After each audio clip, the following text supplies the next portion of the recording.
Good morning, everyone. I'm here over at Jack Worm Bin, and Jill is right over there. And I'm going to I give everybody a good fluff. You guys know that we're taking a road trip here pretty soon, and so I want to make sure that everyone is fed. I wanted to just point this out that the expression is that it, your when you have your worm bin, it looks like a pool table, and people go, what does that mean? Well, it just means that it's so flat and smooth. I think I could come along here and put a level on it, and it would it would be a straight flat. And I see, whoops, I just slipped there. I have a little bit of a divot right here where you can see it does go down. But the surprising part is how much of a incline this was at one point. I'm feeding over here to try to get the worms to come over and take the food and be over here so that I can go ahead and harvest this part. And I left my nice little bubble wrap blanket off and cardboard so that the worms would dive down so that I could get rid of the snails.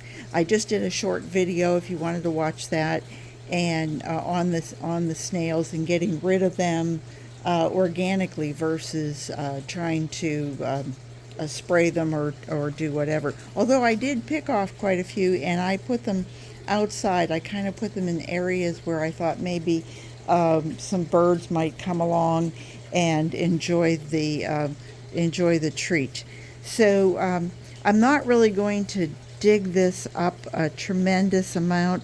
This is right where I think it's been fed here, and I left it at this point, which is about 6 inches, and then the second time I did it here, again about 6 inches, and I figured I'd just see what's happening. What's happening, folks? So, I mean, both times have gotten really good feedings. I can feel I've got something under there. Oh, I know, it's the avocados. Tap, tap, tap. Come on, little fellas, little gals. Nope, I'm not seeing anybody, but I certainly know that they're in there.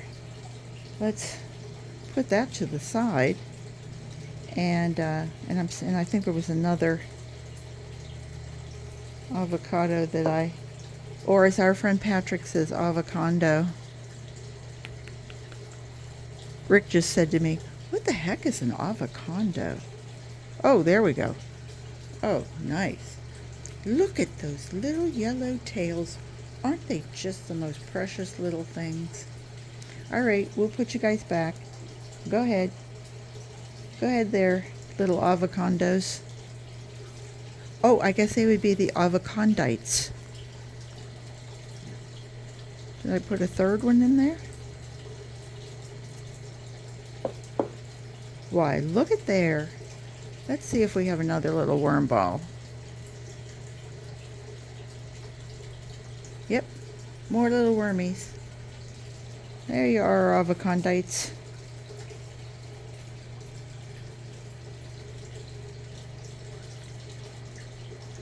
I think that was the, oh, geez. I should have just bought a bag of avocados. Ooh, some big ones. My worms seem to be getting small because there's so many of them. They seem to shrink. I wanted to try and make this as simple and easy for them as possible.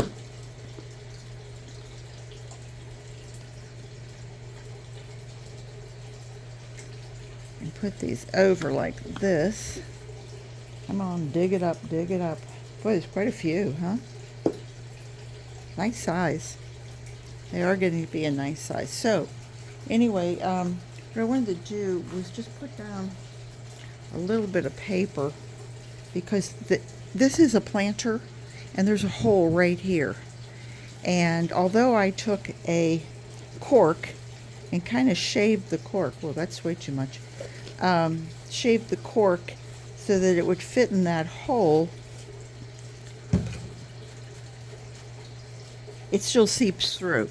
So, and then sometimes the worms go flying out of there. You know, it's like, oh, we're just swimming along here, and all of a sudden, right down the drain. So I have some mashed up fruits and vegetables that were in the freezer. And I wanted to clean out the freezer before we left.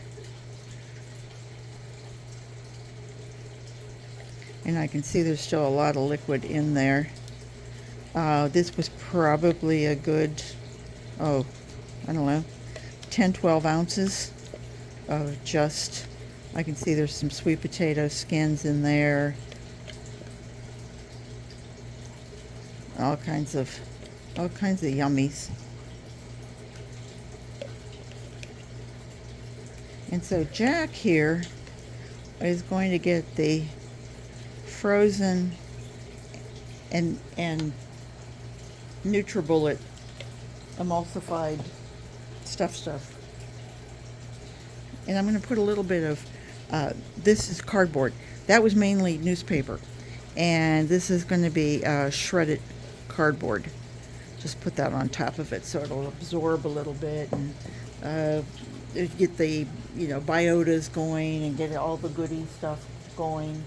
And this is some coffee grounds. I'm going to give it a little bit of that. Those were dry. They've been a whole week. I want to throw down some Jungle Gyms for them. This is the toilet paper rolls, so they have a place to go play hide and seek. As I say, do the hanky-panky, turn yourself around. Oh no, that's the hokey pokey, right? Anyway, let's put those back down.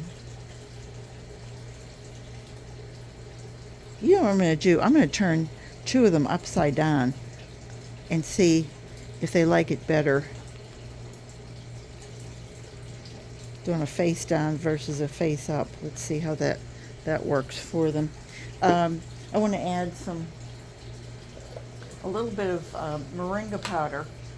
My moringas are the tree of life, and I'm almost out of it. I need to get out there and get rocking and rolling in my harvesting the moringa leaves and drying them and pulverizing them for us and for them. This was oatmeal that I've also pulverized. Some prawn shells that have also dried, baked a little bit, and pulverized. The moringa powder is for all the vitamins and nutrients that go in there. The prawn shells provide chitin, which is really good for them for, it's good for strength. It's good for us. I could make a tea out of this and get the chitin out for myself, which is a good thing. And then last but not least, because they don't have a stomach, they have a gizzard, they have a crop above it, and they take this in their little mouths, and they have kind of like a little, it's like a little muscle, rather than, it's like, well, when you think of it, our lips really are, our muscles. You have your orbicularis, oris is your upper lip, and it can, yum, grab things, but for a worm, that's it. That's what they've got. They don't have any hands that can reach up there and do it. They just take that little upper lip and pull stuff in, and as they're pulling it in, they pick some of these little particles of eggshell, and along with the bacteria that has formed on the food. So those are all the goodies that we're going to give it. And then I'm going to put this kind of back over, but I want to kind of pull along some of this stuff. This is the side that they're still hanging out on, and I wish they would move over. It'd be so much easier for me to harvest just straight castings. Okay, there you go, wormies.